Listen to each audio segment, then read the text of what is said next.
नमस्कार, मैं हूं आयुषी नेगी। तो सुबह के 11 बजने वाले हैं और ये वक्त है 11 बजे के खास बुलेटिन का। आज एबीपी गंगा के दर्शकों के लिए हम नया और सबसे अलग बुलेटिन लेकर आए हैं, जिसका नाम है 11 की गर्जना।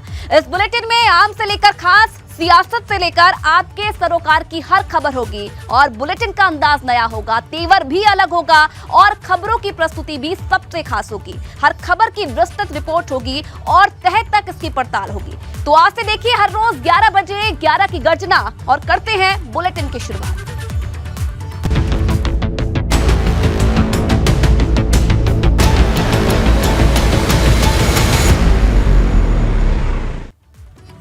और 11 की गर्जना की शुरुआत करेंगे बड़ी खबर के साथ। अयोध्या से बड़ी खबर आपको बता दें तो अयोध्या में 27 से 30 नवंबर तक लगेगा रामायण मेला। रामायण मेले का सीएम योगी उद्घाटन करेंगे। 27 से 30 नवंबर तक रामायण मेला चलेगा। रामकथा पार्क में रामायण मेले का आयोजन होगा और मेले में पहली बार राम विवाह उत्सव का भी आयोजन होगा।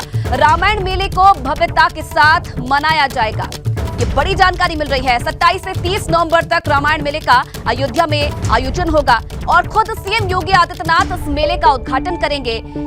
27 से 30 नवंबर तक रामायण मेला चलेगा। रामकथा पार्क में इसका आयोजन होगा और पहली बार इस मेले में राम विवाह उत्सव का भी आयोजन होगा। रामायण मेले को भव्यता के साथ इस बार मनाया जाएगा, जिसके लिए जो तैयारियां हैं वो भी शुरू हो गई है और इसको और खास बनाने के लिए और भव्य बनाने के लिए जो तमाम तैयारी है वो फिलहाल होने शुरू हो गई है और खुद सीएम योगी आदित्यनाथ इस मेले का उद्घाटन करेंगे। और आपको बता दें कि 27 से 30 नवंबर तक अयोध्या में ये मेला लगेगा, जिसमें न सिर्फ देश बल्कि विदेश से भी जो लोग हैं वो पहुंचते हैं और इस बार और खास इसे बनाने की तैयारी की जा रही है। और चलिए, शैलेश अरोड़ा फिलहाल इस खबर पर और ज्यादा जानकारी के लिए हमारे साथ जुड़ रहे हैं। शैलेश, रामायण मेले का आयोजन होने जा रहा है अयोध्या में, क्या खास इस बार मेले में रहने वाला है? आयुषी, देखिए 4 दिन का ये मेला होगा। 41वां रामायण मेला है जो 27 तारीख को शुरू होगा। 27 से 30 नवंबर तक ये चलेगा। ये एक हफ्ते से भी कम का वक्त रह गया है और इस बार की अगर रामायण मेले की बात की जाए तो बहुत ही खास होने वाला है। पहली बार यहाँ पर राम विवाह उत्सव का भी आयोजन किया जाएगा। बहुत ही भव्य तरीके से पूरे आयोजन को किया जाना है और जो इसके संयोजक हैं आशीष मिश्र, उन्होंने बताया कि यहाँ पर पूरी जो तैयारियां हैं, जो मेला समिति के संयोजक हैं, उन्होंने बताया कि पूरी तैयारियां कर ली गई हैं। खुद मुख्यमंत्री योगी आदित्यनाथ जो हैं वो इस मेले का उद्घाटन करने के लिए पहुंचेंगे 27 तारीख को। लगातार देखिए, जब से राम मंदिर का निर्माण कार्य शुरू हुआ है, जब से योगी सरकार है, आप देखिए तो अयोध्या के ऊपर विशेष फोकस रहा है सरकार का और इसी कड़ी में इस आयोजन को भी देखिए, रामायण मेला ये 41वां है, लेकिन अगर इसकी भव्यता की बात करें तो ये कहा जा रहा है कि पहले जितने भी आयोजन हुए उससे कहीं ज्यादा बृहद स्तर पर इस बार का ये बिल्कुल होने वाला है। तो और भव्य बनाने के लिए तैयारियां पूरी हो गई है। बहुत धन्यवाद शैलेश तमाम जानकारी देने के लिए आपका। आगे बढ़ेंगे, एक और बड़ी खबर आपको बता दें लखनऊ से। ग्लोबल इन्वेस्टर समिट से पहले ही यूपी को मिले करीब 1.25 लाख करोड़ के निवेश प्रस्ताव। ग्लोबल इन्वेस्टर समिट से पहले ही करीब 150 निवेशकों ने इसमें अपनी रुचि दिखाई है। आपको बता दें कि फरवरी 2023 में ग्लोबल इन्वेस्टर समिट का आयोजन होना है और ग्लोबल इन्वेस्टर समिट के लिए यूपी सरकार ने 2 महत्वपूर्ण पोर्टल तैयार किए हैं। मंगलवार को दिल्ली में होने वाले GIS कर्टन रेजर समारोह में सीएम योगी दोनों पोर्टल और लोगों का शुभारंभ करेंगे। दोनों पोर्टल की टेस्टिंग और कामकाज को परखने के लिए कुछ चुनिंदा निवेशकों को इसके लिंक भेजे गए थे और एक हफ्ते से भी कम समय में इन पोर्टल्स के जरिए करीब 150 निवेशकों ने निवेश के लिए रुचि दिखाई है। इन्होंने पोर्टल पर जो इंटेंट फाइल किया है वो 1 लाख करोड़ से भी ज्यादा का है।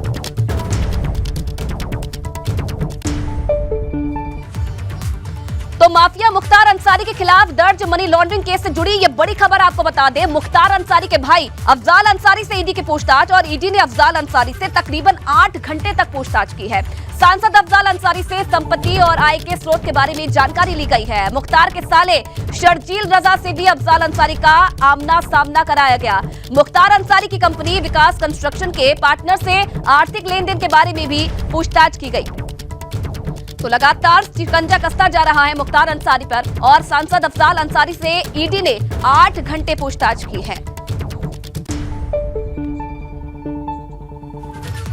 तो कैसे ये पूछताछ हुई, क्या कुछ और सामने आया है, ये आपको ग्राफिक्स के जरिए समझाते हैं। तो ईडी ने समन जारी करके अफजाल अंसारी को पूछताछ के लिए बुलाया था।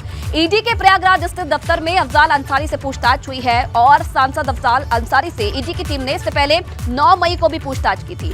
ईडी को यह शक है कि मुख्तार अंसारी के परिवार के अवैध कारोबार को अफजाल अंसारी ही सियासी संरक्षण देते हैं और अफजाल अंसारी के बाद अब जल्द ही मुख्तार के परिवार के कुछ और सदस्यों को भी समन जारी करके तलब कर सकती है ईडी की टीम। ये भी बड़ी जानकारी मिल रही है। और साथ ही साथ मुख्तार के खिलाफ जो दर्ज है मनी लॉन्ड्रिंग केस में ईडी की टीम उनके विधायक बेटे अब्बास अंसारी और साले शर्जील रजा को पहले ही इस मामले में गिरफ्तार कर चुकी है। तो अब आगे शिकंजा कसता जा रहा है। और इसी के साथ साथ आपको बता दें कि अफजाल अंसारी से ईडी ने 8 घंटे से अधिक समय तक पूछताछ की है, जिसमें कई बड़े खुलासे होने की बात भी सामने आ रही है। मनी लॉन्ड्रिंग मामले में मुख्तार के भाई अफजाल से सवाल जवाब हुए हैं। मुख्तार अंसारी के भाई अफजाल अंसारी से ईडी की पूछताछ हुई और तकरीबन 8 घंटे तक अफजाल अंसारी से ईडी ने पूछताछ की है। और चलिए आगे बढ़ेंगे तो लखनऊ के गोमती रिवर फ्रंट के 20 खंबे से लाइट चोरी होने का मामला सामने आया है। आपको बता दें कि 30 मीटर ऊंचे खंबे से लाइट चोरी हुई है और योजना से जुड़े सिंचाई विभाग के जेई ने रिपोर्ट भेजी है। 7,000 से 10,000 रुपए में हाई मास्ट लाइन का एक सेट आता है और गोमती के दोनों किनारों पर 150 जगह से ग्रिल भी काट ले गए चोर। ये बड़ी खबर है। योजना से जुड़े सिंचाई विभाग के जेई ने इसके लिए एक रिपोर्ट भेजी है और आपको ये भी जानकारी दे दें कि 7,000 से 10,000 रुपए में हाई मास्ट लाइट का एक सेट आता है, जिसे इन चोरों ने चोरी कर लिया है। गोमती के दोनों किनारों पर 150 जगह से जो चोर हैं वो ग्रिल भी काट कर ले गए हैं। तो 30 मीटर ऊंचे खंबे से चोरी, लाइट भी चोरी हो गई है और जो ग्रिल है उसे भी चोरी कर चोर ले गए हैं। योजना से जुड़े सिंचाई विभाग ने अब जेई को रिपोर्ट भेजी है। इस पूरे मामले पर जांच की जाएगी और किन लोगों ने ये चोरी की वारदात को अंजाम दिया है इसके बारे में पता लगाने की अब कोशिश की जा रही है। लेकिन ये हैरत करने वाला मामला भी है और बड़ी चोरी से माना जाएगा, क्योंकि देखिए 7,000 से 10,000 रुपए में बेचा जाता है और गोमती के दोनों किनारों पर 150 जगह पर ये ग्रिल लगे हुए हैं, जिन्हें भी चोर काट कर ले गए। आप सोचिए 30 मीटर ऊंचे खंबे से ये लाइट चोरी हो गई है और अब जेई को रिपोर्ट भेजी गई है। इस मामले के बाबत अब आगे की जांच जारी है और पता लगाने की कोशिश फिलहाल की जा रही है कि आखिरकार इस चोरी की घटना को कौन अंजाम दे रहा है। और विवेक फिलहाल इस खबर पर और ज्यादा जानकारी के लिए हमारे साथ जुड़े हैं। विवेक, क्या और जानकारी इस मामले से जुड़ी हुई?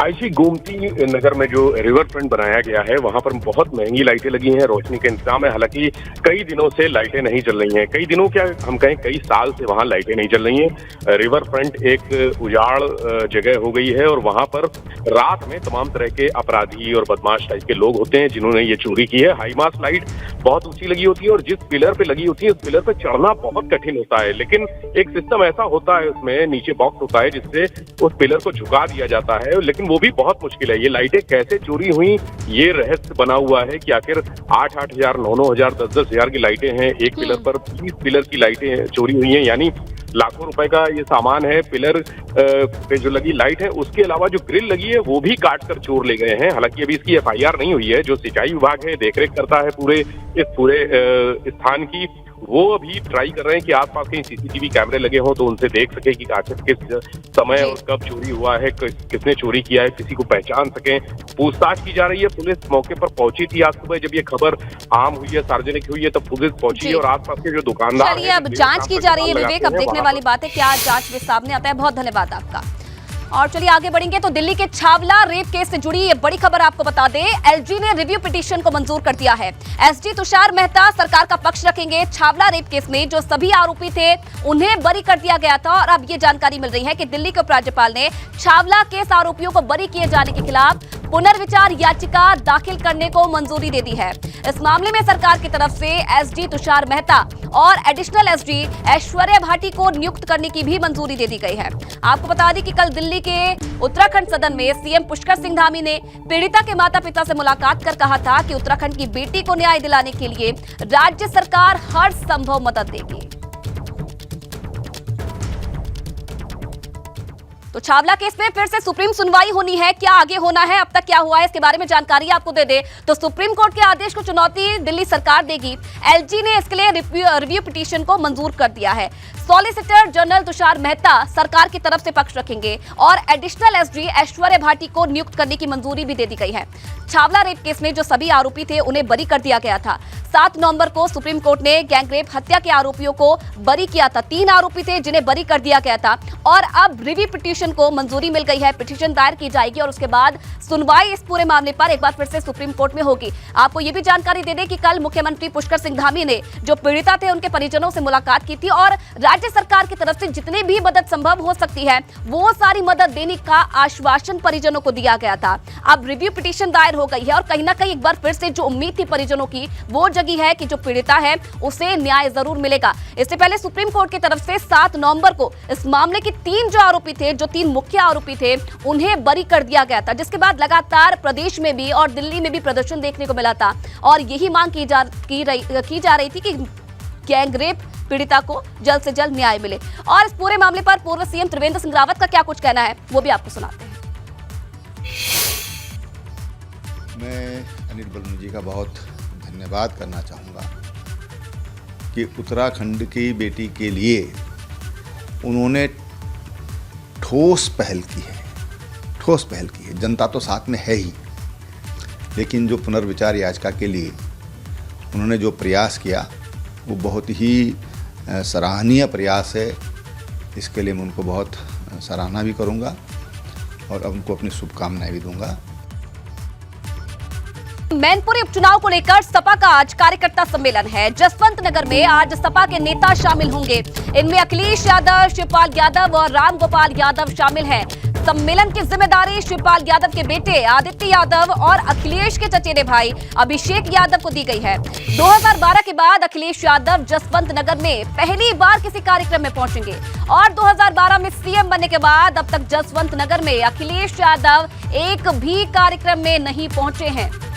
तो और इस दिन को खास बनाने की जिम्मेदारी शिवपाल यादव के बेटे आदित्य को दी गई है और मैनपुरी में आने वाले समय में उपचुनाव होना है जिसके लिए प्रचार करेंगे। जसवंत नगर विधानसभा जो कि मैनपुरी लोकसभा की बहुत महत्वपूर्ण विधानसभा है, वजह है चाचा शिवपाल सिंह की विधानसभा।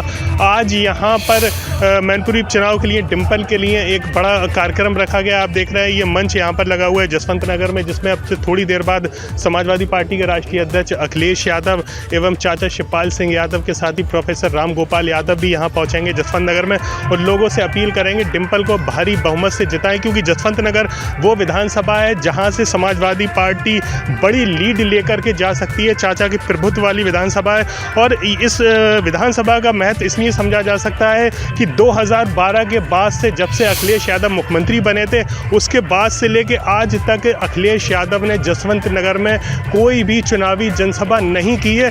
लेकिन जब मैनपुरी उपचुनाव जिसकी साख परिवार के लिए कहा जाए दांव पे लगी है, तब ऐसे में अखिलेश यादव चाचा के साथ यहाँ जसवंत नगर में चुनावी जनसभा डिम्पल के लिए करने जा रहे हैं। हमारे साथ कुछ लोग मौजूद हैं, उनसे बात करते हैं। भाई क्या नाम है आपका? मेरा नाम सनी है। सनी, ये बताइए आज जो बड़ी जनसभा होने जा रही है, चाचा और जो भतीजे अखिलेश हैं एक मंच पे दिखाई दे रहे हैं, कितनी महत्वपूर्ण है जसवंत नगर विधानसभा? ये आज की जो जनसभा हो रही है ये बहुत ऐतिहासिक जीत दिलाने वाली जनसभा हो रही है। ये जनसभा बहुत ही महत्वपूर्ण है, इससे जनता का संदेश जाएगा। ये एक जो जनता की नज़रें टिकी हुई हैं, केवल मैनपुरी जो उपचुनाव होने जा रहा है, केवल ये उपचुनाव में केवल जनता ये देखना चाह रही है, एक संदेश देना चाह रही है कि यहाँ पे एक ऐतिहासिक जीत दिला के संदेश देगी। अब बताइए, कल सैफई में जो जनसभा हुई थी उसमें चाचा भतीजे एक साथ मंच पे दिखाई दिए थे, तो कैसा संदेश जा रहा है? यहाँ जसवंत नगर में भी सब एक साथ आने वाले हैं। जी, ये जो है अच्छा संदेश है और हम लोग सब जनता वाले ये भी चाहते हैं कि हमारे यहाँ से जो है ज़्यादा से वोटों से डिम्पल यादव विजयी हों और सब पूरा परिवार एक हो और इसे मुलायम सिंह के लिए ये श्रद्धांजलि भी होगी, हम लोग सबके लिए श्रद्धांजलि होगी और आने वाले दिनों में साइकिल का है और साइकिल दौड़ के चलेगी। और चलिए इसी के साथ फिलहाल इस बुलेटिन में इतना ही। तमाम खबरों के लिए आप बने रहिए एबीपी गंगा के साथ।